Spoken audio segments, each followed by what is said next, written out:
Oh yeah, baby.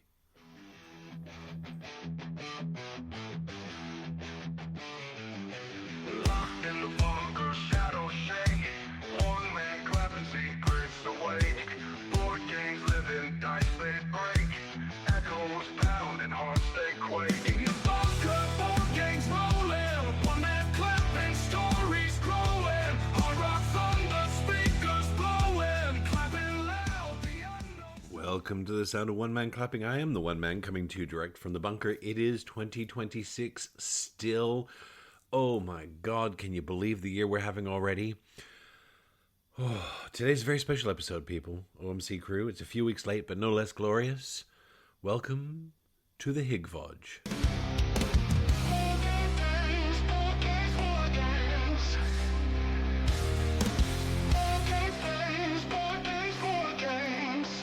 Well, hello, OMC crew. If you were here 6 and a bit months ago, you know what we're in for. This is the HYGVOJ. This is the half-yearly Good Vibes Only Jamboree, and oh goddamn, I love this hobby. Today, I'm going to celebrate all the great things. No bad news, no doom and gloom, no tariffs, just glorious anticipation. Think of this like FOMO MOFO, but angst-free. I'm going to go through all my current pledges, all my current pre-orders, what I'm most excited about for each one, what I may be excited. I may tangentialize a little bit. I don't know if that's a word, tangentialize. We might say segue. I might segue a little bit because, you know, I tend to get a little bit distracted when I fall down the rabbit hole of what I'm doing, what I'm going to be doing.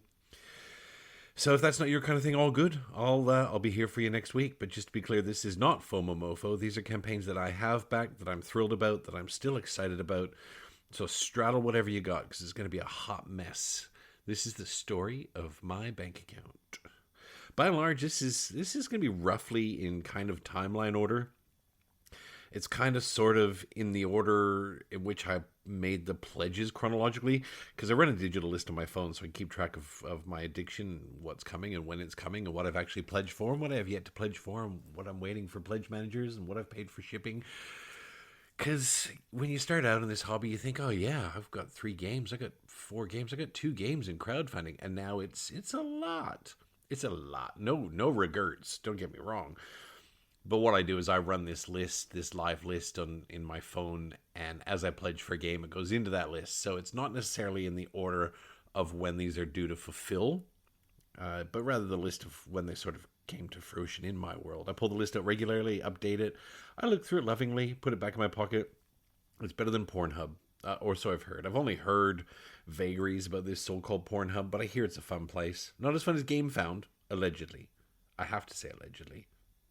Let's be serious, GameFound is better. GameFound's a better place to hang out. On a side note, I got this scammer email the other day saying, send us all your money or we'll release your iPhone photos, you dirty bastard. And I was like, my phone camera roll is basically just board games and food.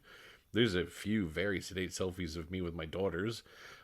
There's a lot of photos of photobombing where my daughters pick my phone up and think it's hilarious to drop 900 photos of them with their tongue out or some shit. But it's pretty tame. I wrote back. I sent him some nudes. I was like, dude, you got to know your market better. I said, here, these will help. I haven't heard back.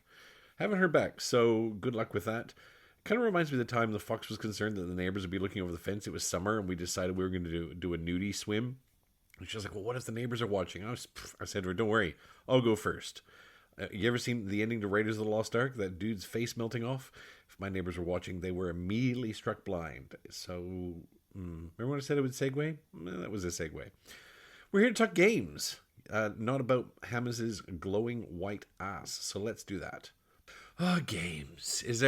Look, there's very little I don't love about this hobby. Sometimes I hop on some of the chats for games I'm expecting and waiting on, and some of the chats get really angsty. They get really negative. People are like, where the fuck are my games? You're scamming me. I'm like, dude, just calm your tits. Jesus Christ.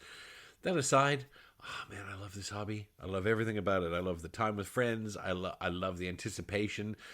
I love getting games, but I also love pledging for a game or ordering a game and just waiting and just knowing it's coming. And, you know, we're in Australia. A pre-order could be 2 years sometimes.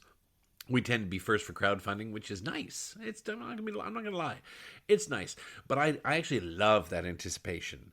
Right? I love it. I love when I pre-order something and it sits there and I know at some point it's coming. It could be in 3 weeks. It could be 3 months. It could be a lot longer. I really love it.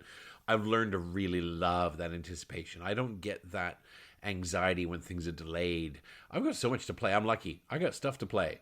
I got stuff to play. I got people to play with, and there's no shortage of games in the queue that I want to play. And so I actually adore looking at this forward queue and going, oh, look at all that's coming in the future. Look at what my future looks like. It makes me so fucking happy. I'm not gonna lie. So I got a number of pre-orders. I'm gonna do the pre-orders first, because I got a number of pre-orders, and these could come literally anytime. And the first one I want to talk about is Phoenix New Horizon. Phoenix New Horizon was a game. It was a midweight Euro by Paraloco, and I think Paraloco, I don't think they're a Spanish publisher, and so this was actually an Essen hot release. I was 2 years ago, maybe even 3 years ago. I can't even remember. It was a huge hit. And I just thought that looks so fantastic.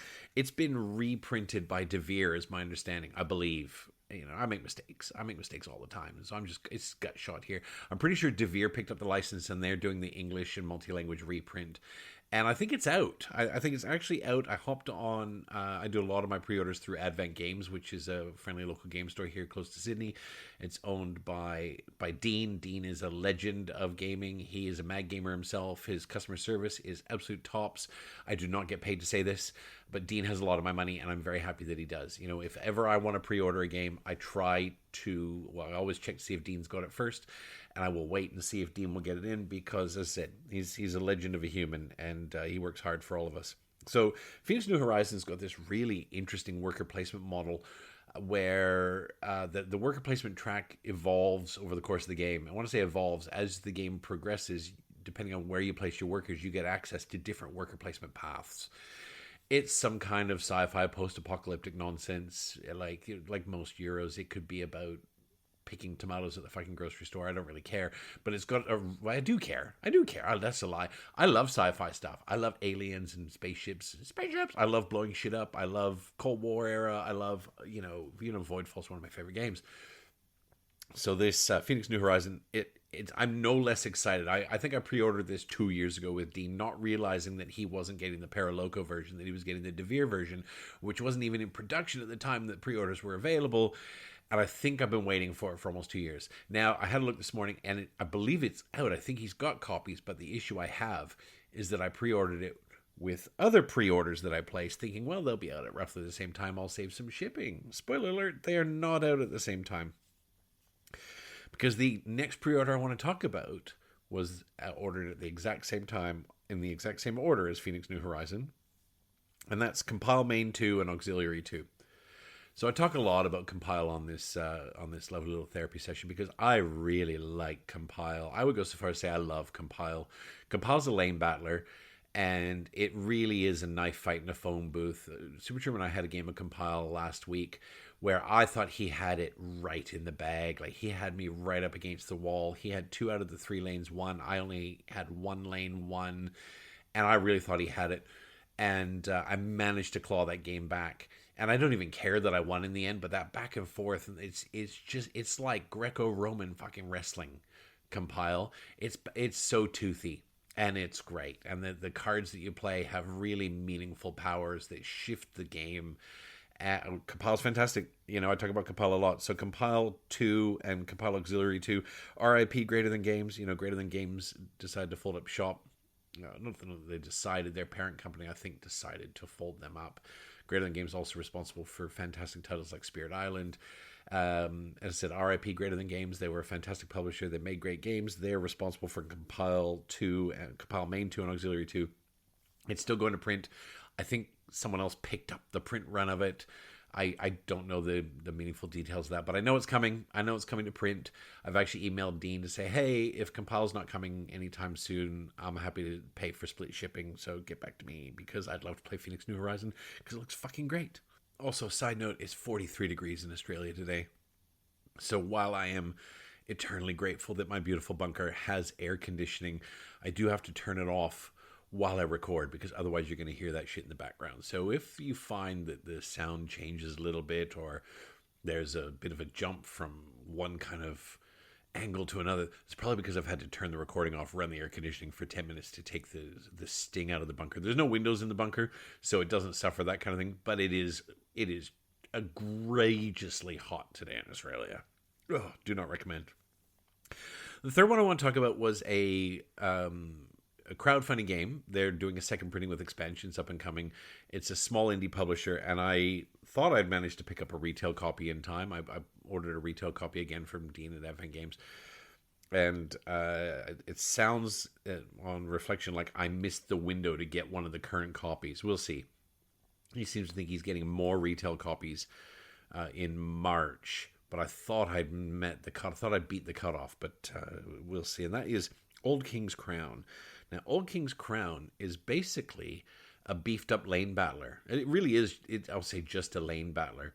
But it is a lane battler with so many teeth and so many angles in and out. You've got workers that you pop out to boost your lane battling. You can pull your cards back. You can flip your cards and move your cards. It really is, in essence, it's a lane battler, but it's so asymmetrical. You know, you've got these 4 gorgeous factions. The art is so good on Old King's Crown.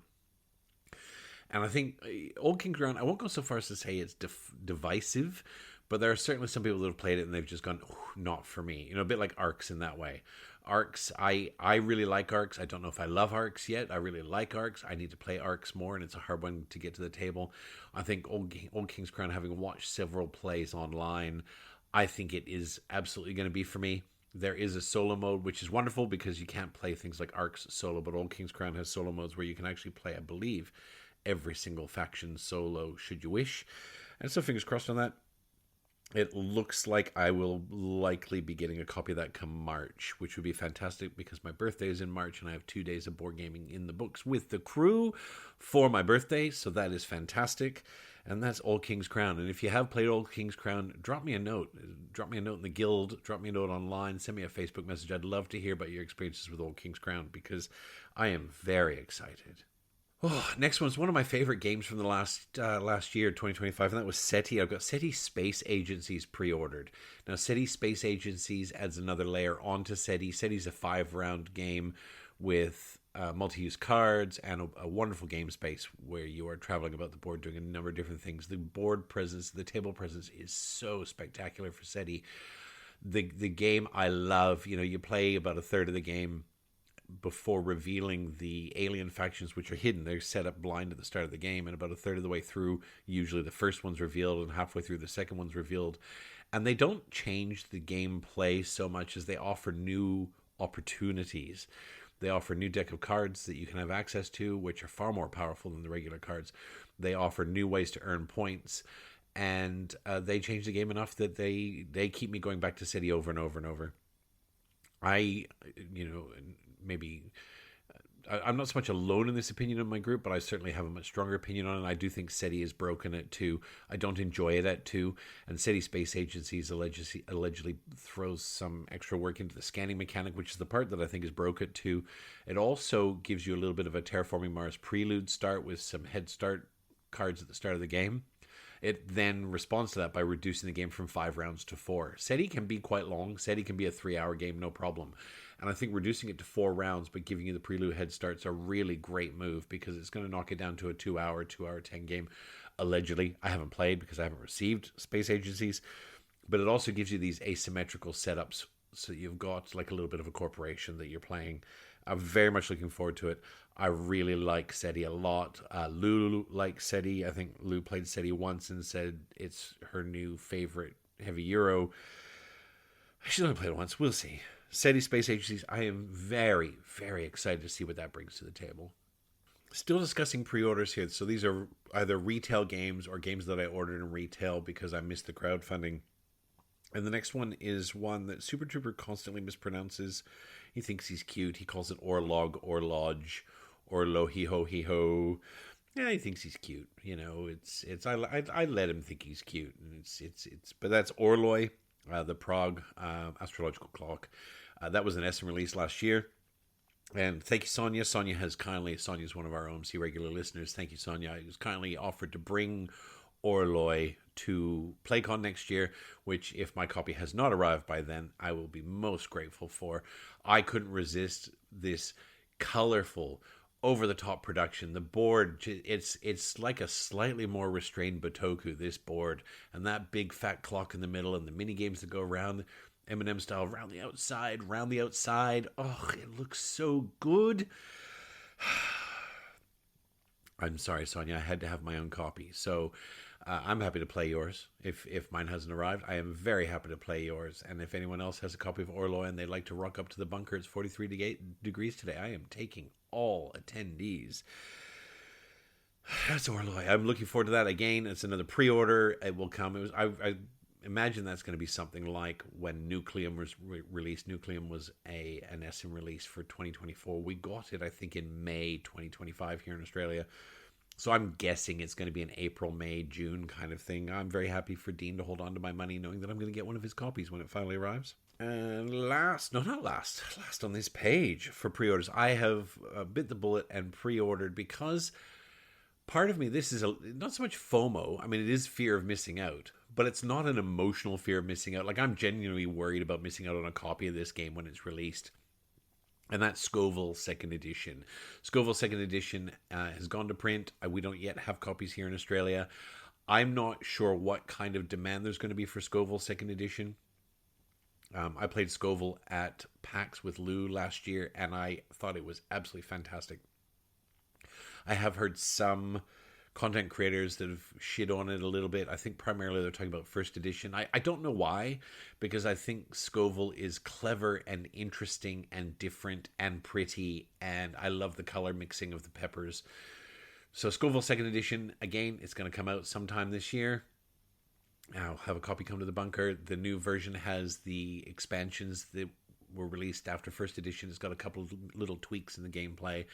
Very much looking forward to getting Scoville into the bunker. I really like Scoville. I think Scoville is, and I also really, being a chef at heart for many years ago, I don't cook anymore, but being a chef's kind of like being an alcoholic. Once you're a chef for life. You know, you're just a chef in recovery, depending on what you do. I love chili peppers. You know, I made a batch of this beautiful Indonesian chili paste the other day that several of my friends drool over, and it's basically chilies and garlic and ginger and fresh limes, and I make the whole thing. It's a duck fat base, so the whole thing is simmered in duck fat, and it's gently simmered in duck fat, and then when it's packed in duck fat, so it's like a fatty paste that you can smear on sandwiches. You can throw it in stir fries. It is a spoonful of holy shit. That makes me happy. And so Scoville, I've had a lifelong fondness for chilies, and I enjoyed Scoville for a multitude of reasons. So I've pre-ordered Scoville, and again, whenever it comes, it comes. Right, I know it's coming. I got space in the bunker. I got space in my heart. I got space in my table, and at some point, it's coming. The other day, I finally saw pre-orders hit the waves here in Australia for the 2 expansions for Pirates of Maracaibo. Now, I bought Pirates of Maracaibo not too long ago. Maracaibo, the main game, Super Trooper Dustin and I have been working our way through the campaign for that. It's an 8 or 9 game campaign, and it's really great. It's campaign light. It's a little bit of story, and it's a little bit of, you know, each game has something slightly asymmetrical. By asymmetrical, it's the same gameplay, but it changes the board state a little. It gives you different goals. Thoroughly enjoyable. I really like Andrew Pfister games. You know, I haven't played any of the alternative Western Trail games. I've only played the OG one.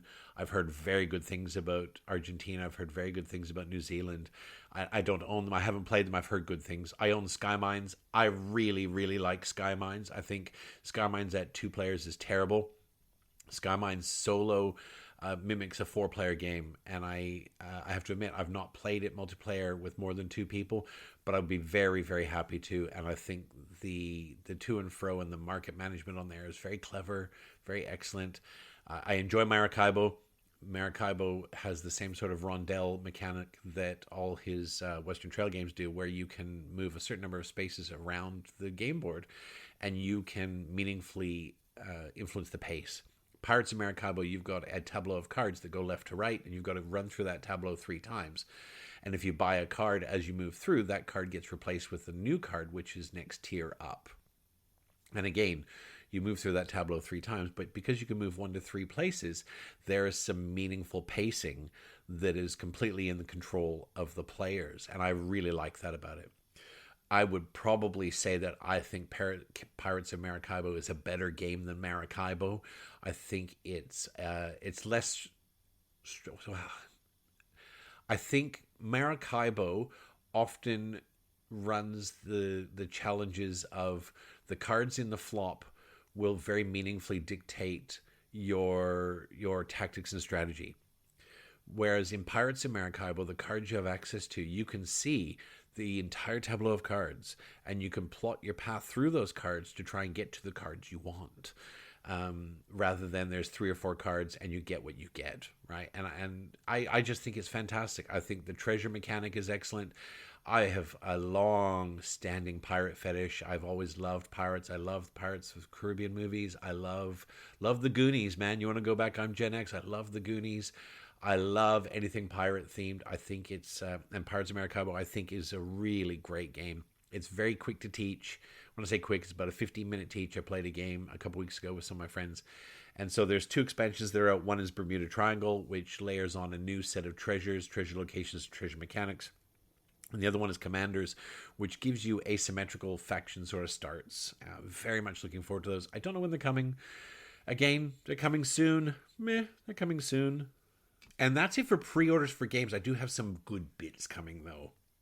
I managed, some weeks ago, Deep Rock Galactic was a game that was on my radar and on my wish list for quite some time, just because I think it's a solo game. It's got that Chip Theory look where the board's set up. It's just so chunky and so fabulous, particularly if you've got all the additional extras. I never played Deep Rock Galactic, the video game. Don't really care about it much.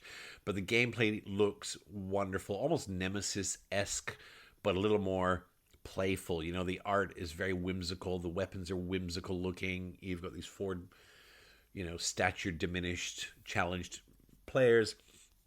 And there was a fellow who was selling his entire Kickstarter deluxe, not quite entire, but it was the base game, not the base game, the core deluxe game. And there were 3 add-ons, all still in shrink. The base game he'd opened, he'd never played. The other ones were still in shrink, and it was on Facebook Marketplace, and it was like an hour and a half's drive, but the price he had it listed at was very fair. I think he was selling it for $180, and I think for me to buy it direct from Mood was going to cost me about $600 for the same game content. And I thought, fuck, I can't pass that up. $200, even if I don't play it for the next 6 to 10 months, whatever the case is. It's all the minis and all the bits and all the only thing it was missing is it was missing the deluxe acrylic upgrades. And so I hopped on Mood Publishing before Christmas, and I ordered those online, and I also ordered the playmat because this is the kind of game where you've got that emergent play, and the playmat's going to be great for helping to sort that out. So I have ordered those. Those have shipped recently, which is fantastic. And just recently with the Peanut and the Fox, we started down the path of playing Earthborn Rangers. Now, I will remind everyone out there, the Peanut is 10. Earthborn Rangers is a little bit chunkier than I thought it was. So we spent a night, an evening, and we went through character creation, and we created our 4 characters, and that was all well and good. And then we spent an evening doing the prologue, or attempting the prologue. And I think it came down to me not being prepared enough to sort of, I guess, game master the table, because there was a lot of, what do we do? And there were some mistakes made. And there was a goof that ended up kind of putting us in a corner that we couldn't get out of. And I said to the girls, I said, look, let's pack it up. Let's come back to it. We'll replay this whole scenario. And they went, okay, no problem. And both of them were like, yeah, hey, let's do it. Let's replay it. So there's no pushback, I think, from the Peanut. The Fox is really interested. She finds this really interesting. This is her first sort of foray into that sort of choose your own adventure sort of thing, and she's really sucked in by it. And she's really sucked in by her own character, which she's chosen, which is an explorer, traveler, and she's spent 10 years traveling the world. And so the fact that she's got all these cards that lead into exploration, that lead into testing cards and looking at, she's really keen. There's a lot going on the table in that you've got cards in all these different places, and I think it's a bit too abstract. So I have hopped on Etsy, and I've ordered a set of Earthborn Rangers playmat. So we've got a main playmat in the middle that will just keep everything tidy and where it needs to be. And then we've got individual playmats, because in front of you, you've got your deck, you've got your Ranger identity card, which has your special power, you've got your draw, your discards, you've got a spot for your gear, and then you have your card, which has its 4 sections on it, which is how you manage your your abilities each round. And so I think having those, and particularly having those in front of the peanut, are going to help her see what she's got a little bit clearer, because right now she's got 5 little piles of stuff in front of her and it's a little bit hard to grok. So that's coming. That hopefully will be back by the time we get back from holidays, and we can tackle that again. So very exciting. It's very exciting. Earthborn Rangers is actually remarkably easy to set up and put away. When I put it away, it took me about 5 minutes. The box comes with all these beautiful dividers in it. It's very easy to pick everything up off the table and just slap it away in its little sections. And setting it up is just going to be, I think, at a guess, you could set up a session of Earthborn Rangers in less than 10 minutes quite easily. And looking forward to that. Those are my pre-orders. Those are the pre-orders I have, not crowdfunding. Those are the pre-orders. And I just get so excited with this stuff, guys. You know, it just sits there, and I don't even get updates. It's not like a crowdfunding campaign where you get monthly or bi-monthly updates, semi-monthly, bi-monthly, every 2 months updates or quarterly updates. It just sits there, and you just wait until it goes bing, and it's in country, and then it arrives, and really it's like 7 little birthdays, right? I'll just get a notification going, hey, by the way, Phoenix New Horizons on the way, and it's like, hey, great. You're expecting it, but you're not expecting it. And that is a delight. It really is a delight. It's such a wonderful thing. Those are the pre-orders. It's the HYGVOJ, guys. It's happy, happy, joy, joy. Oh, wasn't that a good series? What was that? The Happy Tree Friends. Anybody watch that? That was a wild online cartoon. If you haven't watched Happy Tree Friends, go watch Happy Tree Friends. It'll change your life. Happy, happy, joy, joy was their theme song. On to the candy. This is the good stuff. I mean, there's nothing wrong with retail games. There's nothing wrong with pre-orders. They make me so happy. But really, the heroin... I shouldn't say that. That's terrible, Hammers. Please no. I take drug and alcohol abuse very seriously. I actually lost my nephew to a fentanyl overdose 6 years ago. And he was a beautiful young man. He was 21. And so when I say board games are like drugs, I want you to understand I'm not trying to be flippant. They really are a bit of a drug for me in that I get dopamine hits off them. I get I have cravings. I have cravings to play them. I have cravings to buy them. I have cravings to unpack them. I have cravings to sort my bunker. And I've never struggled with addiction, and so I really shouldn't make light of it. So for those of you that have been touched by it, please know that that's not what I mean. And I did... I lost my nephew about 6 years ago, and it was a horrible, horrible thing. So I will find another meaningful way to describe them in future rather than heroin or a drug. That's my New Year's resolution. Find a way on this beautiful therapy session podcast with my dear listeners to describe these in a healthier way. I don't know. Do I call them cheese? Do I call them the cheese of my... I don't know. Oof, I'll find something. If you've got any suggestions, send it through, because it's like my shelf of firsts. I don't like calling it my shelf of shame. I don't have any shame at having 15 games on a shelf I've never played, only joy and anticipation.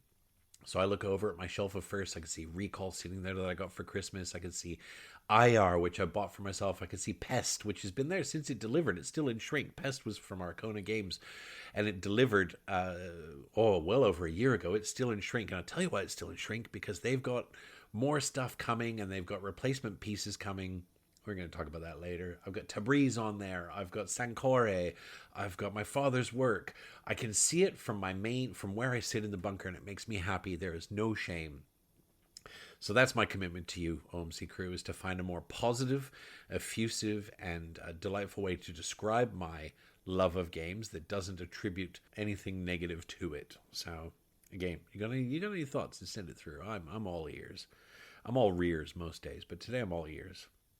So on to the candy. Do we call it candy? Candy's pretty good. I don't have a sweet tooth, but maybe it could be my candy. On to the candy. Oh, I like that. Because it conjures images of like a dirty... This is also bad. I was going to say it conjures images of a dirty stripper, right? But see, like, Candy could be a really nice girl. She could be a nice girl, and she's got 2 kids that she's like, I just can't get out of that. Put my foot in my mouth today. So I'm going to call it Candy, but like the food, not Candy the lap dance. Although, like, I'll tell you what, a board game gives me the same feel sometimes. Some board games, I'm going to play Galactic Cruise hopefully later with Lou. She's like, oh, let's play a board game. We got the house to ourselves. I'm like, great, go watch this hour-long training video. And she's like, what the fuck? I'm like, yeah, it's worth it. 54 minutes. Go spend 54 minutes with Paul Grogan. We'll play Galactic Cruise later. So fingers crossed she actually does that, because I am not doing a teach on that. No fucking way. Remember I said there might be a few segues? Honestly, I don't have ADHD, but sometimes it feels like it. So on to the candy. First up, and this is shipping imminently. I got a pre-shipping notification just the other day for this, and this is for Trickerion Arcane Arts. Oh man, Trickerion is such an under-talked about game. If you ever watch The Prestige, you know, what was the other one that came out at that time? There were two movies that came out at the same time about dueling magicians in sort of the late 1800s, and they were gritty and fantastic. And Trickerion is that. Trickerion has that almost, not quite the sepia old-style Euro board, but it is in those browns and blacks and grays. It just somehow, it has more of a diesel punk feel to it. And Trickerion is this massive, sprawling Euro where you've got to go and design a trick, and then you've got to collect and assemble all the resources, and then you've got to schedule a performance. It's like the Galactic Cruise of the 1800s, and then you've got to get people there and you perform the trick, and you get points for performing the trick. It's fucking magnificent. So then there were two previous expansions. There was Dalgard's Academy, and there's two. One's like Diagon Alley. It's like the dark alley where you go for the forbidden parts. And one was Dalgard's Academy, which is the school for magicians. So one lets you buy these really rare parts for tricks that get you really big points.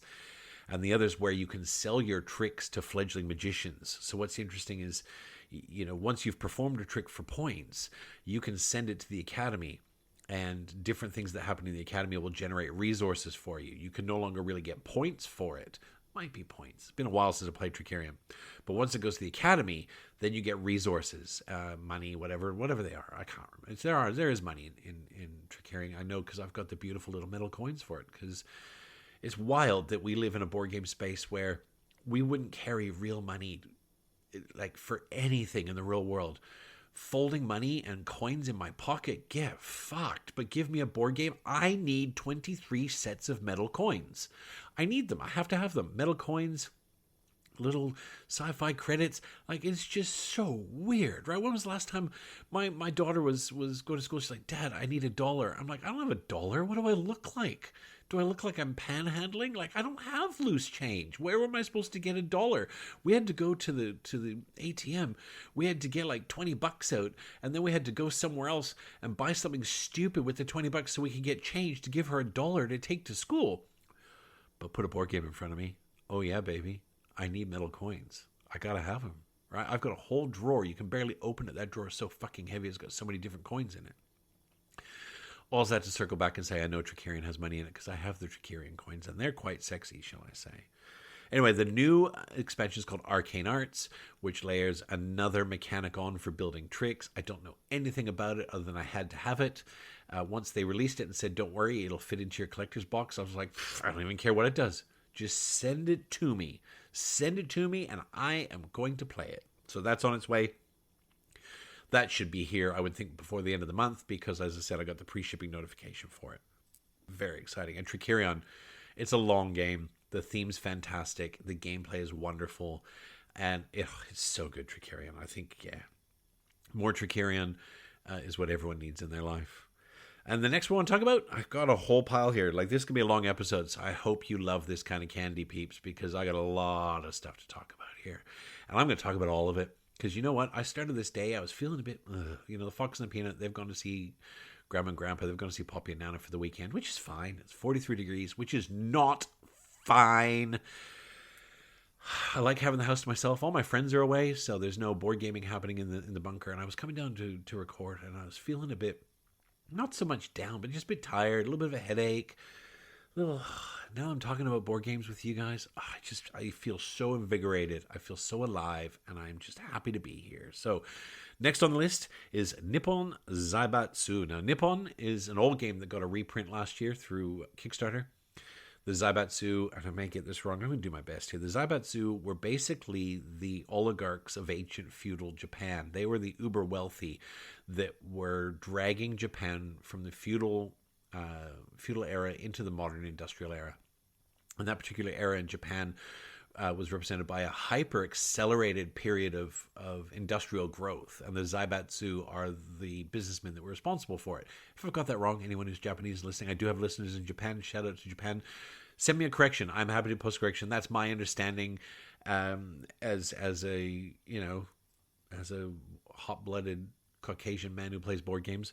And so we each play a Zaibatsu, and we're working on a very accelerated path of trying to develop our warehouses and wharves and transport, and it's an economic race, and it looks fabulous. The production looks fabulous. Nippon is on the water, which means it's on its way from China to all of our different homes and destinations, and I would expect it's going to be here soon, because Australia is the closest to China. Unless you're in Asia, Australia's closest, so it should be here soon. Let's talk Avalon the Riven Vale, shall we? This is by Shadowborn Games. Shadowborn, who brought us Oathsworn several years ago. Oathsworn I've played the first 3 scenarios, and I thought, this is wonderful. I don't want to do this alone, so I've put it away. I haven't reset it, but I put it away. And I'm thinking that by the time I actually get that reset into the table, it's most likely going to be the Peanut and I playing that, because Super Trooper and I are going to be playing Aeon Trespass until one of us dies. I'm still limping through Frosthaven on the side sometimes with another group. We've got Clank Legacy on the table. We've got Charterstone rolling. We've got My Island being played. There are a number of legacy games, and we've just started the campaign for Earthborn Rangers. So I think by the time Oathsworn gets to the table, it is going to be the Peanut and I playing it, which I have no problems with whatsoever. But this is not about Oathsworn. This is about Avalon the Riven Vale. Now, I am mad for old mythology and whatnot, and so this is Arthurian. It looks and feels like an area control game, but it is not. It is it's a Euro. It's a resource management Euro, and it's gorgeous. It is so gorgeous. It is all the candy. It is all the toys. It is minis and metal bits and table presents. And it's just like a half chub in a box, I'm telling you right now. So Avalon the Riven Vale, it's due around April, which is really cool because even if it's a month, 2 months late, it's going to be here before PlayCon. So those of you coming to PlayCon, you want to play Avalon the Riven Vale, I'm going to have Avalon the Riven Vale on the table. And I am happy to learn it and do the teach just to get it to the table. And if there's interest, I'll do it twice, because it's the kind of place where that kind of game can come to life. So Avalon the Riven Vale, I am very, very excited for. Shadowborn Games is fantastic in their comms. They send regular updates. And as I said, it just looks like Candy the Game. Avalon the Riven Vale, please. I can't wait, and I can at the same time. As I said, I quite like the wait. Because once it's here, the anticipation is done. Once it's here and you unbox it and you punch it, and then it goes onto that shelf of opportunity. But the waiting, that's like Christmas, man. That's like birthdays, and I love that. So Avalon the Riven Vale, due around April. The next one I mentioned earlier is Pest. Pest is I want to say 17th century plague doctor style game. It's got nothing in common with anything like Pandemic or any other plague game. But it is basically a plague control game. You are racing around this very dark space. It's got a wonderful table presence. It's got a massive table presence. It's huge. And it's got these beautiful minis. There were some issues with the first run with the capital city, which is this gargantuan, not quite gargantuan, but it is a very oversized, like 9-part mini for the capital city that gets built and constructed in the middle. And it didn't fit together very well. There were actually problems with it. And so they're doing a second printing of Pest with some fixes, some balances, some errata fixes. You could get the errata pack for $1. You could get the Capital City mini re-release for $1, which is fucking amazing, because I guarantee you it's costing them 20 times that. I mean, shipping's another story entirely. You would have to pay shipping on it. But they're also releasing a big box to hold it all, a playmat for it. There was another expansion. I thought, you know what? Arcona is, I think it's Arcona. I'm pretty sure it's Arcona Games. They're a small indie publisher, and from memory, again, I may have this wrong, they're in Macedonia, And I've had a couple of online messages back and forth with the guys. They are super nice dudes. They're incredibly passionate about what they do. They're a small publisher. And I thought, you know what? They can have my money. So I went in and I got, I've got the Pest upgrades, as in the Errata pack, the big box to store it all in, the replacement mini, the expansion, the playmat, the whole lot. And that's coming. I don't know when it's coming. I think it's set again for probably around April. They haven't started mass production yet. They're in the process of mass production approvals. And, if it's not in production now, it's not going to get started till March because we've got Chinese New Year coming in 3-4 weeks, whatever the date is for that. And so, but they're in mass production, the pre-stages of finalizing mass production. And so, look, we'll see. It's definitely coming. I don't think they've ever failed to deliver. They just recently delivered Philharmonics, which was about an intergalactic space opera and traveling around to different planets and collecting different musicians and performing. And again, it was a recipe fulfillment type year. I didn't go in for that one because the theme didn't really do anything for me, but it looked fabulous. And that's Pest, the big box. Oh, the next two, who knows when they're coming. You might even ask if they're coming. One I've talked about a couple of times here with you, crew. Most recently in our token aspirations for 2026, which hasn't been published yet. So these will go out backwards. You're going to get the HYGVOJ first, and then token aspirations, where Super Trooper and I sit down and we talk about all the things we really want to try and get to the table and what our gaming goals are for 2026. So this gets mentioned a couple of times. And that's Deceased by Simon. I really like Zombicide. I would go so far as to say I love Zombicide. Zombicide is stupid, right? It's not stupid, but it's like, you can lose zombies. It's dice, and it's random, and you're flipping cards, and zombies are spawning, and it's, if you win Zombicide, that's great. If you play Zombicide, that's fantastic, right? I really like Zombicide, and I love DC. I love the DC universe. I love Batman. I love Wonder Woman. I love Superman and the Flash and the Cyborg and Green Lantern. I love it. And so when this came out, I went all in. At the time when it came out, there was no risk, nothing going on. It's Simon. Simon's stable. Simon's got no problems. For what it's worth, I think it'll deliver. I think Simon's worked too hard to not deliver these games. Simon has worked very hard over the last 8 and 9 months to sell IPs and to trim themselves down and to make good on their promises. And I think if they were going to fold, that's the easy path. Right, it's really the easy path, and I think if they were going to, they would have. I'm also the eternal optimist, right? Like I get up every day and I go, yeah, let's go to work, baby. Let's go make someone's life better, right? I'm the eternal optimist. So I am going to be optimistic about this until they put a release out saying, we're sorry, you're not getting a game. But and if I don't, well, you know what? I didn't order it from a store. I ordered it in crowdfunding. As much as you think crowdfunding is safe with someone like Simon or Awaken Realms, it's always a risk, guys. And, somebody else is losing their whole livelihood. I don't get a game that I'm really looking forward to, and somebody else is going to lose their whole livelihood. Their whole life is going to be upended if that happens. And so I'm not getting the worst end of the deal. Whether they made decisions leading into it or not, I'm not the arbiter of that. I'm not here to judge that. As I said, this is the HYGVOJ, boys and girls. I am wildly hopeful and optimistic this is coming. I got everything Deceased. It is going to fill up at least 2 whole Calyx cells, maybe 3. And whether those ever get painted, I don't know. I might have to teach the peanut how to paint minis. We'll see. So Deceased. I look. If I had to, if somebody said, "What are you betting?" I would bet that it's coming. I think it's coming. I think it's too close to completion. I think they've worked too hard. So that's Deceased. Who knows when it's coming? Allegedly they're already well into the rabbit hole of mass production, but I think it's the assembly and the packing. But look, we'll see. Deceased. The second one is also a Simon IP, and that's the Adventurers. I did pre-order the Adventurers. Now the Adventurers hit GameFound and they were explicit and upfront on this that they were explicit and upfront on this that this was a pre-order, not a crowdfunding.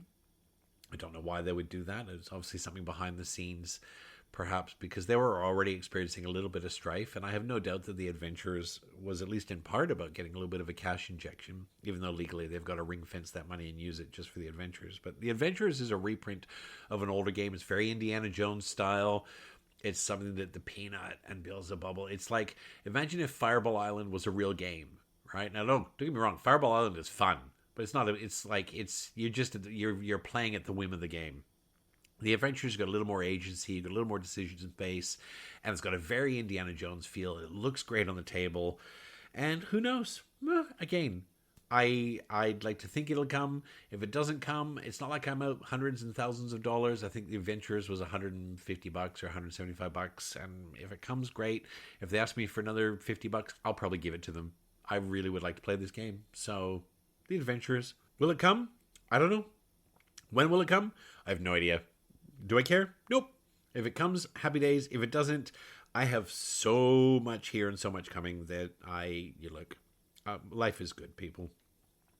The next one I know is coming. I think the rest of this should come. I don't think there's anything else that's wildly at risk. The next one I know is coming. That's Lands of Evershade. This was an Awakened Realms monstrosity. Lands of Evershade. Oh man, I love D&D. And Lands of Evershade is kind of like D&D-esque. It's not so much a dungeon crawler. It's an adventure RPG with D&D-esque kind of mechanics without having to have a game master. And one of the things I love about Lands of Evershade, not just the production quality, because Awakened Realms, man, sometimes you do some candy that it just gets me right in the pancreas, my board gaming pancreas. But when you're going into these scenarios, you can win through scenarios without pulling your weaponry out. You can negotiate, you can talk your way through, you can sneak. There's all kinds of things allegedly that you can do in these missions. And so Lands of Evershade is going to deliver in 2 waves. Wave 1 is due in March. I have no doubt that if it's not March, it'll be April. It'll be very, very close. It's in very late stages of production. So, Awakened Realms, they might miss deadlines a little bit, but they don't miss them by 6 to 12 months. And they certainly don't fail on their delivery. So Lands of Evershade, I'm very excited about. The next one was a whimsical pledge that I made, and it was actually just recently. It was a late pledge that I threw on. And, last year I made a commitment to not necessarily spend, but at least really consider the little guy more. And to look at these smaller campaigns, these passion projects, and think, where can I be of benefit? Because some of these campaigns, these are someone's dream. They put it together in their garage. They brought it together and they worked hundreds and thousands of hours on these things. This is this quirky little economic city builder, I'll call it. It's called Grinneville. Now, Grinneville, it's funny. It hit my algorithm thanks to Rado. Rado has played this, and he's done a playthrough and a review. And he went on record saying that Grinneville would be one of his contenders for Game of the Year. Now, Rado likes a lot of games, right? But one of the things I know about Rado, and not because I've talked to him, but I have spoken to people who know him personally, and they have said, yeah, he talks about a lot of games. But I got news for you. If he doesn't like a game, it doesn't go on the channel. And that's why he's so effusive, because the stuff he does talk about, he's genuinely enjoyed. That he comes across 2 and 3 times the games that he talks about, but he doesn't talk about them. And for him to actually say, this would be a contender for Game of the Year, I sat up and listened, and I went and looked at their page, and look, it's a wild-looking little project. Like, it's got all kinds of stuff going on, but it's got a good look. It looks like candy, let me just say. It looks like candy, people. And it wasn't expensive. In fact, the shipping was eye-watering.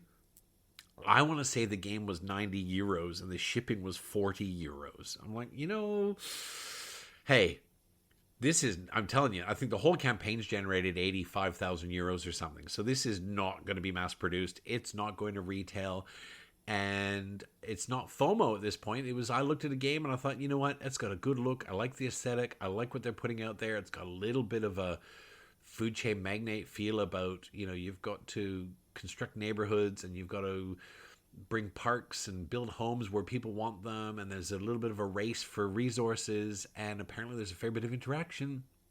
And I thought, I'll take a punt on that. I'll take a chance on that. I got money to offer, and somebody's dream gets a little dreamier because I can swing 85 euros. Well, fuck it. So yeah, I'm in on Grinaville. It's coming. It's supposed to be here around April. Whenever, whatever. It's got an adorable look, right? It's very colorful. It's very tactile. There's lots of 3D pieces on it, and I'm very much looking forward to that coming. Oh, God, the next one. Man, I am so excited for this one. I am so... And I talked about this in Token Aspirations, so you'll be hearing about this again. This is a game that went to reprint, and then they reopened the Pledge Manager late last year, mid last year rather, to say, look, guys, just heads up. If this gets another reprint, it's not going to be for a long time. And I looked at it and I went, oh, because I've really gone down a very... I'm in a horror well right now, horror and dark, and there was a time 3-4 years ago when I couldn't have something in the bunker like Cthulhu Death May Die, because if the Peanut walked in, she wouldn't sleep for 3 days. Some of those minis would just end her. She'd be having night terrors. And now she can look at this stuff and go, oh yeah, well it's a plastic toy. What do I care? It's not whatevs. And so this is Dawn of Madness. Now, Dawn of Madness is this huge, sprawling horror experience where allegedly, and I say allegedly, I've not played it, a game can take upwards of like 8 or 9 hours, like Twilight Imperium style. Now, I would suspect, and let me be clear, this is going to largely be a solo experience, but I would suspect that this is going to be 5 hours solo. If it is 9 hours, look, I got people that will want to try this and come to the table, and they'll get here at 9 in the morning, and we'll start it, and we'll break for lunch, and we'll play it. I got people that will sit down for that. But the art on this, oh man, it looks so good. And the lore looks so good. The presents, the minis, just the bits, there's little metal bits. And the game mechanic is really interesting. You've got this push your luck mechanic. Yes, it involves dice, but you have these tokens, and the tokens are multi-use. And it looks so good. It looks so... Dawn of Madness. That's due allegedly next month. It's packed. It's leaving. So it's definitely going to be on the water before Chinese New Year. They're saying February. Look, I don't care. It's on the way. It's beautiful. I can't wait. That's Dawn of Madness. And I think... maybe no, you can't late pledge for it anymore. Now the pledges are closed. So look, they might open late pledge up once things are delivered. If they've got some stock left over, you might be able to order it direct from them. But I got everything coming. I got everything, because that is the kind of game that I reckon will just sit here, and even if it comes out twice a year, it'll just come out twice a year for the rest of my life, because it looks so fucking good. The next one's like another quirky project, and this was something that I ummed and awed on it, and I really wasn't sure if I was going to go in on this, because I don't know if it's as much a game as it is an experience, and this is Abyss Echo. Now, Abyss Echo is a game, quote unquote, I've got my fingers up in the air, like in air quotes. It's a game that has been produced by, I believe, a team of people who are fiction writers.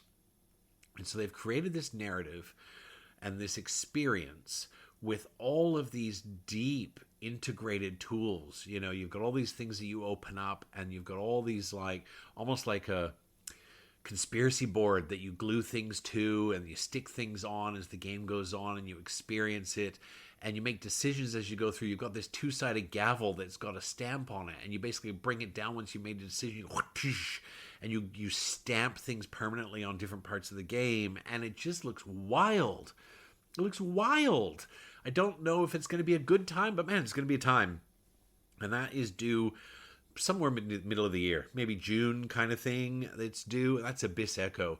And I think that this is one of those experiences that I am going to have and look back on and go, look, I don't know if I can recommend it. I don't know if I should say play this, but I think I'm going to be glad I did.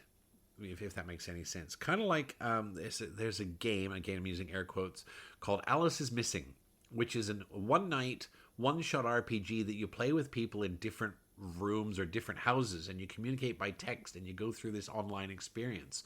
of Alice is Missing. I would love to do it. I'm not sure if my game group would be keen. They probably would. Because we're all, we're all triers. We'll try anything once. But Alice is Missing is something I've looked at and gone, I'd really like to do that. I think that would be really interesting. We all lock ourselves in different houses, different rooms, and go through it and go through the experience. From what I can tell, from what I've heard, Alice is Missing is a great experience. Is it a game? I don't think it's a game, but it's a game-esque experience, and I get the feeling that Abyss Echo is going to be a bit like that. I don't think we're even halfway, so I hope you're comfy. If you've gotten all the way to work and you're like, Jesus Christ, Hamas, how long is this going for? We might be a little over halfway. But look, it's my ride. It's my ride as much as it's yours. So in we go again. Next one I've got coming, and I am very excited for this. This is a game that is another reprint.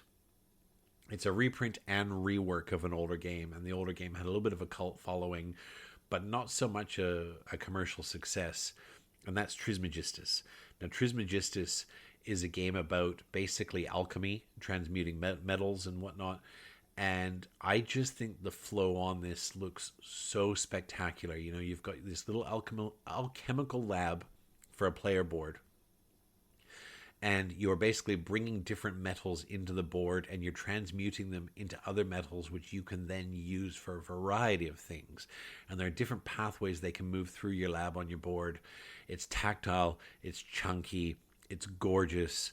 I think it's going to be so nice on the table, and I think the gameplay looks really good. I'm very excited for Trismegistus. That's due around May. They've just gotten to a point, I believe, where they're finalizing all of their mass production copies, their mass production components. So, I think they have said in an update, it might have even been today, that they expect mass production to finish before Chinese New Year, which is amazing, because if that's the case, it's going to be on the water, and it will be in my hands probably in March. So they're probably saying May because that's how long it's going to take to get all the way overseas to the US and to Europe and whatnot. But to us, we're probably looking here in Australia at end of March, early April, which would be amazing. If it gets here by my birthday, it's going to be a birthday game for sure, guys. I got 2 days of board gaming lined up for my birthday, and it is going to be a blast. Trismegistus. Next one up is another one by Arcona. I probably should have paired these up, even though as I said, this list is chronological order. And that is Light in the Dark. Now, Light in the Dark is a solo-only, I won't call it a dungeon crawler, because it's more of a forest crawler, but it's set in the Pest universe. It's that same dark, plague-ridden era, and you're basically moving through the forest, fighting bandits, slaying wolves. It's not even small box. Like, it's not the size of like a Buttons and Bugs. The box, what could I equate it to? Maybe like a Century Spice Road box. So it's still a box I could travel with. But it's a solo-only experience. And I wasn't going to back it because I thought, I've already got 20 Strong, and I've got, what's the new one? The Hercules and the 12 Labors, which is a wonderful little solo box with a great little narrative and dice. And I've got quite a few of these now. I've got Kinfire Vainglory's Grotto. I may have that title wrong, which is another solo experience in a small box. And because I'm sort of building this little collection, it's great for travel because I travel for work and I need to have these little things that keep me occupied. So Light in the Dark, that's coming in June. I'm not gonna lie, it looks really fun. It looks good. It looks interesting. It's in that same Pest universe, and again, it's by Arcona Games. It's a small publisher that's trying to do good things for us, the gamer, and in an era where the world is not set up to take care of our small publishers. I'd like to be there as much as I can. So that's coming hopefully in June.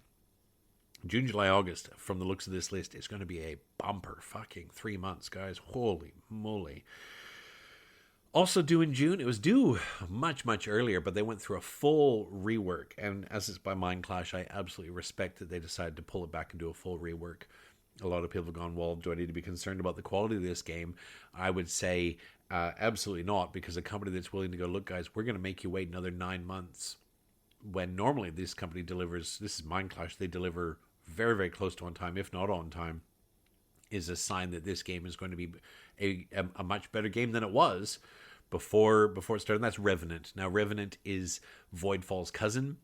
It is a worker placement game, basically, and you've got this lovely, lovely space out on the table where you've got all these ships, and you can have ships which are punch-out ships. Sorry, throw up in my mouth a little bit. Or you can have these lovely little minis, which actually clink into the cardboard bit so that they're all self-contained. And the ships are the worker placement spaces that you can send your workers out to. So depending on what's in the fleet at any given time, because these ships are also jumping all over the system, kind of Battlestar Galactica style, staying ahead of the Voidborn fleet. Some of these ships may or may not be accessible at any given time, and so your worker placement spaces will change. Again, I love Voidfall. I was absolutely willing to roll the dice on anything that's in the Voidfall universe. It's got the same great art, the same great iconography. When you look at the board and the iconography and the cards and whatnot that you have, you see Voidfall. You see something you're already familiar with. And I'm very much looking forward to it. Revenant in June, allegedly. We'll see if they need a little more time. I would rather they take a little more time and they send me a better game. I love a bit of Mind Clash. I love a bit of Voidfall. And I'm hoping to love a bit of Revenant. Oh, next one is who the fuck knows when this is coming. This is a game that I think was meant to be here over a year ago. And this is by, let's see if I can name the game producer. This is by Orange Nebula. Now, Orange Nebula has a long history of making interesting games. I can look over at my shelf of firsts and see... Can't see it. It's blocked. Unsettled is Unsettled? Unsettled, I think, is up there. Because I was very keen on trying the Unsettled system. And they're well known for things like the Unsettled system. This is called Spiritfire. Now, Spiritfire hit crowdfunding a long time ago. I won't even guess, like 2.5 years ago. And Spiritfire kind of came to crowdfunding with this whim and whimsy of, well, we can't really tell you what the game is because that'll spoil the game. And it was probably at least 50% in part, well, we can't really tell you about the game because we don't know what it is yet, but we think we got something here. And it's solo only. Well, solo and co-op. Allegedly, you can play it with other people, but it's really a solo experience. And top shelf production, beautiful components. They had copper upgrades. Like, who the fuck does copper upgrades? Oh my god, if you saw my kitchen, you would know what a boner I get for copper. And so I thought, you know what? Orange Nebula's got a pedigree. They've got a background of doing good things. Here's some of my money. We'll see what happens. And so Spiritfire is maybe coming sometime this year. We've been getting updates every 2 months going, hey, we're still working. And I'm like, well, okay, you're still working. So you're still thinking you got something here. And look, crowdfunding way back in the early day, it was one part gambling. It really was. You roll the dice and you go, well, maybe I'll get something great. Maybe I'll get something terrible. Maybe I won't get something at all. I did get bitten very early in the days before I started with modern board gaming because I was always in and around the periphery, but didn't know enough to look for red flags. And looking back, this campaign that I backed like 7-8 years ago, whatever, it had red flags all fucking over it. And if I look back at that now and I go, oh God, what were you thinking? Right? Like, seriously, what were you thinking? This just was never going to happen. I don't, for what it's worth, I think, Orange Nebula, they're a big company. They have a long history of making good games. And I think so long as they stay the course and they do the right thing, that this will be something special. I think they're intending that this is going to be like their new Unsettled IP, where they can release a system and then it's modular and they can release new add-on boxes that go with it. Apparently it's puzzle solving, exploratory. The buzzword at the time when it came out was all cozy. Everything was a cozy game 2 years ago. Cozy.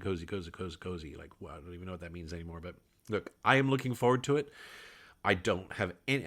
I've earmarked it for June, July this year at a guess because they're really not forthright on when it's coming. They're basically saying, look, you'll get it when you get it, and we're working on it, and we want it to be right. I respect that. I can't tell you how much I respect that because I'd rather that than, hey, you're getting it in May, and then in May they come back and go, hey, you're getting it in December. They've just said, look, we're on it. We're on it every day. We got people on it. We're making progress. We're moving forward. And so, look, I don't care when it comes. I'm just hoping that it does come. And look, if it's not what I was hoping it would be, because, God, I think I pledged on Spiritfire 2.5 years ago. I think. I could look it up and tell you, but it was a long time ago. Long time ago. So if it comes, it comes. I'm happy waiting for it. I'm happy with the idea of it coming. I really am. The idea of that game, of me having a game This is rare for me, right? I need to know almost everything about a game before I buy it, or near enough these days. I'm like, tell me about it. What does it look like? How does it play? Give me a video. Show me a rule book. I want to see the cards, right? It's not that I'm discerning with my money, but I want to know what my money's. It sounds terrible. I'm not discerning with my money. Anyone can have my fucking money. I'm a whore, right? That's not what I mean. But I like to know a lot about a game before I decide to dump my cash down on it. And Spiritfire was the opposite. It was like, this, I don't know what this is, but I like the idea of what I don't know it is. So we'll see. Watch this space. Hey, who knows? Spiritfire, Orange Nebula. This next one, oh man, I love this game. This is a game that I reckon I reckon I will get this to the table and get my group to play it, and they will hate it. I don't even care because I love this game, and that's Andromeda's Edge. I liked Dwellings of Eldervale. I won't say I loved it, but I liked it. I really liked it, and I liked the theme was so weird. Dwellings of Eldervale was this fantastical tile exploration. You're putting little workers out, and then your workers, which are literally a dude, they get like a hat that is a roof, and they turn into a place to live, and there's these monsters stomping all over the place, eating everything alive. I'm like, why the fuck would you build housings in Eldervale? Who would live there? Doesn't make any sense. Andromeda's Edge is Dwellings of Eldervale 2.0. It's more like 4.0 the way they've done it. And Andromeda's Edge is this big, sprawling, gorgeous table presence. It just eats your table alive, and it looks amazing, and the gameplay is so fun. It plays great solo. I've only played it solo. I love it solo, and I think I would love it multiplayer. I don't think my game group would love it, to be perfectly honest. I could be wrong, but I don't think so. I don't think they would love it. I think that rolling dice for combat would we'll see. We'll see. They'll play it because I'll say, look, this is what we're playing, and if you want food, and they'll be here. They'll be here because I make good food. It's a great motivator. I will get to the table. I'm very much looking forward to playing with my group. Anyway, Andromeda's Edge Genesis is the expansion, and it layers on some new bad guys, a little bit of new mechanics, some new things. You've got the Cosmic Frog in there. It's basically an homage to Cosmic Frog. And he eats modules and he pukes them up for you to collect. And there's super modules that you can use that you can't get any other way in the game. I think it looks fantastic. I love Andromeda's Edge. Every time I unpack it, I get chills and goosebumps. I think it looks great on the table. It is so fun to play. And if you don't like Andromeda's Edge, I'm okay with that. We can still be friends. And I think that's due July. July, possibly. The next one, I think, is another Awaken Realms. I think Awaken Realms did that. That's This War of Mine, the second printing. Now, I never played This War of Mine, the board game, the first time round. I have played a fair bit of Frostpunk, for example. I played Robinson Crusoe. I bounced off Robinson Crusoe, not so much because it was a bad game, but because it was so fucking punishing, right? I just couldn't catch a break on Robinson Crusoe. And, I tried it 8, 9, 10 times, and I just could not get through it. This War of Mine is not a happy game. It is not a happy space. I played a lot of This War of Mine, the iOS game, and I thought it was interesting, and I thought the narrative was very good. And I think I'm not going to say it's real world. I've never lived through war, but I think it gives the feel of very much not even dystopian, because it's not dystopia. It's happening right now. It's the HYGVOJ, so we're not going to spend time talking about how the world's burning, but the world is fucking burning. And This War of Mine looks like a brilliant bit of game. And the production, it's Awaken Realms. I think it's Awaken Realms. I could have that wrong. I feel like it's an Awaken Realms game. It is beautiful. The playmats are beautiful. It looks so good. So This War of Mine is coming in August. I can't imagine this will be anything but a solo game. Even I can't imagine playing it with multiplayer. It's like trying to play Frostpunk. You can allegedly play multiplayer. I can't imagine. Why would you? Why would you take that puzzly decision space and go, hey, you can make half the decisions? No, fuck you. Get out of my game, right? I'm going to play This War of Mine solo, and I'm very much looking forward to it. And that's due in August, if it's on time. Whatever. It's going to come. This War of Mine, it was a multi-bazillion-dollar campaign. And something much brighter than This War of Mine, in August as well, maybe, it's on time, Druid City is going to be sending me the next bundle for Wonderland's War. Wonderland's War Duel, which I think looks excellent as a dual implementation of a game that I adore. I love Wonderland's War. I think it's fantastic. Some people complain it's a little bit overlong. It's a little bit boring when you're not in a battle. I disagree. I love watching it. I love the ups and downs. I think the table presence is 11 out of 10. Those deluxe chips are spectacular. And so this is Wonderland's War Duel, and then there are 2 new factions that are coming out for Wonderland's War. Now, Druid City has said, no, they won't fit in your main box, but don't worry, when we're finished with factions and updates for Wonderland's War, we'll release a big box. And I'm like, ooh, there's more! That means there's more! Which makes me very happy. Wonderland's War is something that I maybe get to the table twice a year, but I have a great time every single time I do, and it's fantastic.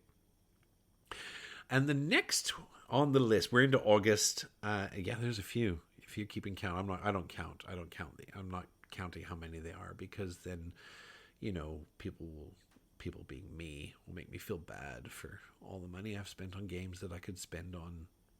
I don't know. What would I spend it on? Bikini wax? Waste of time, right? So is Robo Rescue. Now, Robo Rescue is an indie project. I didn't back Robo Rescue. I'm like, I'm not going to back this. I don't. It looks fun. It looks whimsical. The production looks great. It looks like it would be a great time. I'll never get it played. And then the campaign was also almost over. I'm like, fuck this. What am I doing? It's like $100, whatever it is. It's the deluxe version. It looks great on the table. Your little robots like Wall-E scooting around, hoovering up resources and repairing a rocket to get the hell out of Dodge. It looks so fun. I'm just like, you know what? Why am I saying no to myself? I am a 51-year-old man. What? I could get hit by a bus tomorrow, right? Like what if like Robo Rescue's the last game I play? And I'm like, so yeah, Robo Rescue. It's again another little indie project. I think it only raised $180,000, and that's still a lot of money. It could have been more than that. I don't know the exact number, but it's not some big massive project. And I thought, this is somebody's dream. It looks great. It looks like a huge pile of fun. Let's do it. So Robo Rescue's coming in August, and I am very excited that it is. No ruggerts, right? None whatsoever. Oh, the next one, I am exceedingly excited about the next one. The next game that is coming in the year, maybe, when I say next coming, just take all that with a grain of salt. I am not Nostradamus. I don't know when these things are coming, but the next game that's coming is another reprint. And it's a reprint of a game that I think has been reprinted 3 times. And my recent playing of Food Chain Magnate has made me even hungrier for this game to arrive, and that's Container. Container is not a game I played, largely because I don't think anyone was able to play it much. It had been out of print for quite some time, and unless you knew somebody who had Container, you weren't going to play Container. And it looks sharp, it looks toothy, it looks a little bit mean, and it looks so much fun. And it's got little metal shipping containers. Like, come on! It's got little metal shipping containers. Yes! Can't wait. August, September, whenever it's coming, whatever. It's going to come. I am very excited for Container this year. And that's going to go on a shelf and eventually get played, because all my games will eventually get played. That's Container. Oh, I'm very excited about Container. Stupid, right? Like, it's a shipping game, but yeah, it looks great. Next on my list for what's coming this year that has just got me like, and then what's lovely, let me just another segue. What's lovely is that when you pledge for games, whether you pledge every 2 weeks or 6 weeks or 3 months, whatever your cycle is, that brings you a cycle of happiness in the future. Now, they don't necessarily arrive in chronological order depending on where they are and how big they are, whatever the case is.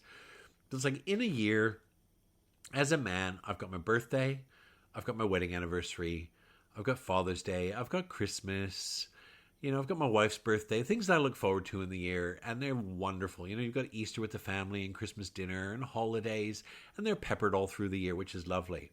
Crowdfunding is like, I've got a year of, I don't know, let's just rough guess, 20 deliveries coming. They're going to be peppered through the year. They're just going to arrive, and it's a cardboard box of joy. They arrive, and I get home, and the fox goes, there's a box for you. And she doesn't even roll her eyes. She just smiles, right? She smiles because it's my candy. I think I've landed on that. I think candy's a good word. It's my candy. She smiles because my candy's arrived. And she just smiles and gives me a kiss. Says, hello, welcome home. There's a box for you in the office or in the bunker or on the table, wherever it is. And she doesn't even say, what's in the box? Because she fucking knows what's in the box. She knows what's in the box. The box is 9 kilos. It's not Band-Aids and first aid supplies. And I love that. Peppered through the year are these moments of joy that just go, boom, happy days, motherfucker. You got another game here. So, next one, coming in maybe September, around that time. This is a game that I am very much looking forward to. This is a second printing. I didn't pledge for the first printing because it was really expensive. Like, it was really expensive. And I thought, oh, man, that's a lot. Like, it's a lot. What's in the box? It's a lot. That's Errata, The Path We Dare Tread. Now, Errata is by Cody Miller, who also designed Xia Legends of Adrift that I acquired last year with all the bits. Xia is a fantastic game. I've managed to get that to the table and thoroughly enjoyed it. I'm very much looking forward to another play of Xia. Now, Errata is a campaign game, like Oathsworn or one of those, but it has everything. Is all the minis are pre-painted, and the minis are in segments, so you can go, well, I'm playing this. You can actually snap on the weapons you've chosen. The minis are, I don't know what you call that, modular. That's a good word. The minis are modular. The board you explore is basically modular. You pop tiles out and pop tiles in as you go. It looks great. I have no regrets about not backing it when it first came out because I didn't have the money to justify it. This reprint's come out, and I thought, you know what, this looks great. This is an experiential thing. This is something that I will have no regrets about spending the money on once it's here and once it's done. And again, by the time it gets here and by the time we get around to it, I suspect it's going to be a James and Peanut experience, and I'm okay with that. So hopefully coming towards the end of this year is going to be Errata. Very much looking forward to Errata. Cody Miller is a legend of a human being. As far as small businessmen go, he is absolutely in love with his craft. He's absolutely enamored with being a part of the board game industry. He's a genuine contributor of great experiences, and I am very, very happy to give him my money. That's Errata. Very excited, guys. Oh, man, like, how can you not be excited? You look at the year, you know, I'm not talking about the socio-political stuff and whatever else. Like, that's very hard to take. But putting the good news on. This is the HYGVOJ after all. The half-yearly Good Vibes Only Jamboree. I feel like I need banjo music every time I say that. Is that wrong? Banjo music gives the wrong vibes. It's very Deliverance. You probably don't know what Deliverance is if you're not Gen X. After Errata, coming next year, this year is a game that I said, no, I'm not going to back that. It's not for me. I'm not in love with the theme. I don't need another Lacerda. Where is the Great Library? Well, spoiler alert, I do need another Lacerda. It looks great. It looks, I won't say fun.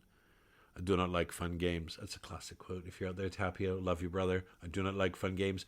It looks like a great experience. And, of course, it's Lacerda, it's Eagle Griffin. It's going to be meaty. It's going to be chunky. It looks like it's very Scholars of the South Tigris, but, more. Very much looking forward to that. That's slated for September. It'll be here before Christmas, I'm sure. Eagle Griffin is very much a deliver close to on time kind of company. And Lacerda, by the time Lacerda's games and Eagle Griffin's games hit crowdfunding, they're pretty much 90% ready to go. They're really just finalizing things, which I appreciate. Next, this is one I love. This is Ivy Studios, and I'm really looking forward to it. And this is Honor's End. Honor's End is a lovely little deck builder that has a Regicide feel. Now, Regicide's a game I've started playing more and more. I play a lot of it solo, but we've started Regicide Legacy, thanks to Luke Badger and the team for their review copy. We started working through Regicide Legacy. Honor's End has a Regicide feel, but if you were to take Regicide and layer little mini RPG elements, potions you can drink, weapons you can use, allies you can take into battle, and it's Honor's End looks... And I'm not going to lie, Honor's End is going to be a solo game. You can play it multiplayer, and I might, but it really is a solo game, and it looks great. It looks really, really good. I'm very excited about Honor's End. That's September. Ivy Studios actually this year has set a couple of precedents of delivering 2 months early. So we'll see how they go. They're saying they're on time to deliver, and we'll see. We will see. What else? Oh, a couple more things. So Lands of Evershade Wave 2 in theory, will come before the end of the year. There's more Elder Scrolls. Elder Scrolls Betrayal of the Second Era, one of my favorite games of 2025. I'm a mad slut for Chip Theory games. I think they make great games. I think their games are very, very much in tune with being solo games, most of their games. I don't think I've played any of their games multiplayer that I own.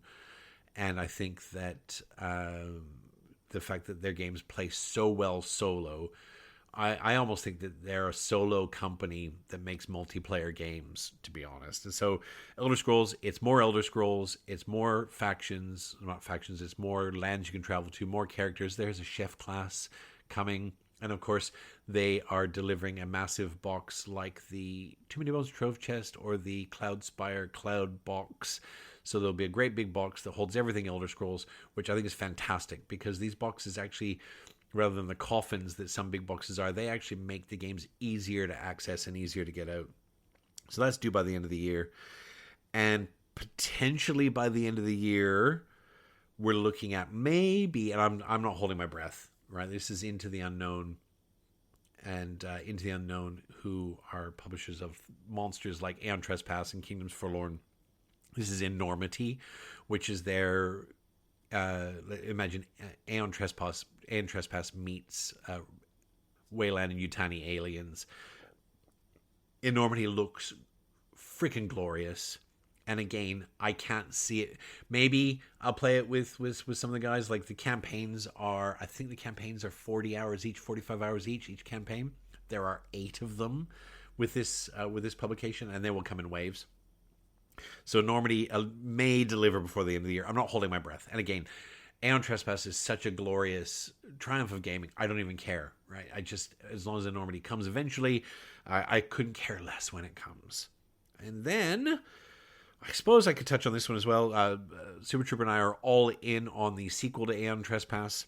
We're all in on Sins of Heracles, which is the 4-chapter, 4-season.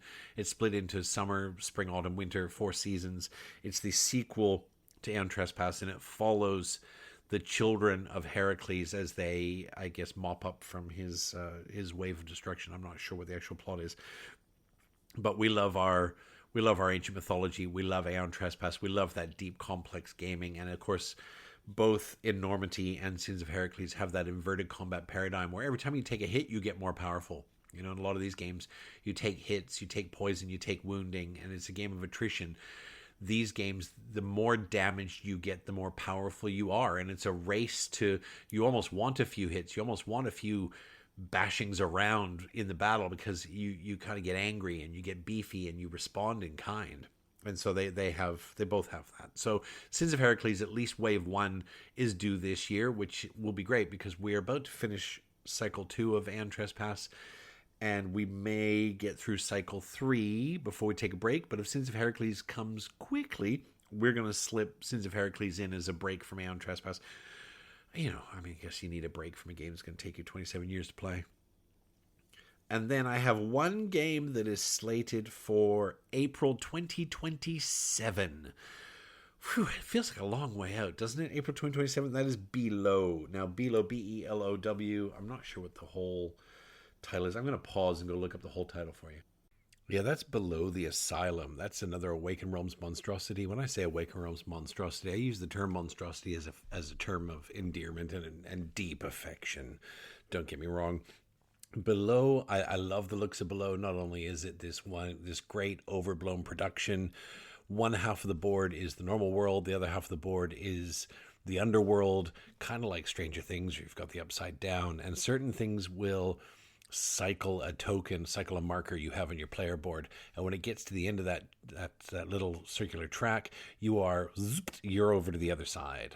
And that could be horrifying. You could want to get to the other side. There's certain things you can do on one side that you can't do on the other. The minis look fantastic. The lore behind the characters is fantastic. I am really excited for Below. I'm going to have to stem that excitement because at best it's not delivering till April 2027. It's going to be a late birthday gift in 2027. But man, what a one to finish on today. Very, very excited for that. I think you'll be able to late pledge for that for at least another year from the sounds of it. Awaken Realms likes money after all. And I cannot wait. that is the grand sum total of what I have coming towards me in the next 11 and a half months. In other positive news and good news this year so far, Jamie Stegmaier broke with his tradition. Usually what happens with Stonemaier Games is they do a big release on a game that's one of the new games, and you can get it 3 weeks later. He's instead done a whole video of everything that's coming out towards the end of the year from Stonemaier Games. There's more birds, there's more fish, there's more dragons. He's got more for Origin Story, which is very exciting. I really like Origin Story. It's a little polarizing out in the community. Some people it just bounced off of, but I really like Origin Story. I think it's fun and whimsical and interesting. I don't know how to win Origin Story, but I think that's the point. You know, superheroes live in this messed up world.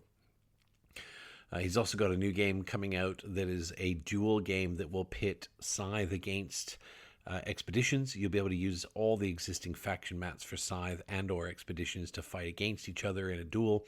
It will come with a new Scythe and a new Expeditions faction within the box that are unique to the game that you can port over to the other games. My only hope is that there's an ironclad version, because now that I got those chunky metal mechs for Expeditions, I cannot go back. Candy. All kinds of great new announcements. Marco Polo is getting a full reprint. There's the news over the next 2 to 6 weeks is going to be fantastic with all kinds of announcements, things that are coming. It's going to be a very exciting year, 2026. Other good news, I'm off on a beautiful tropical holiday with my amazing family. Fiji's our go-to. It's the Mexico of Australia. We're going to be popping over there for 12 days. I'm a scuba diver, so I have 6 dives booked. I often say to my beautiful children, who I love, that the only place I can get away from them and have absolute peace and quiet is at the bottom of the fucking ocean. And it's so good. I come back from those dives so zen. It's such a good space. The hospitality in Fiji is 11 out of 10. The food's fantastic, and we love it. 3.5 hour flight, and we are going to be in paradise next week.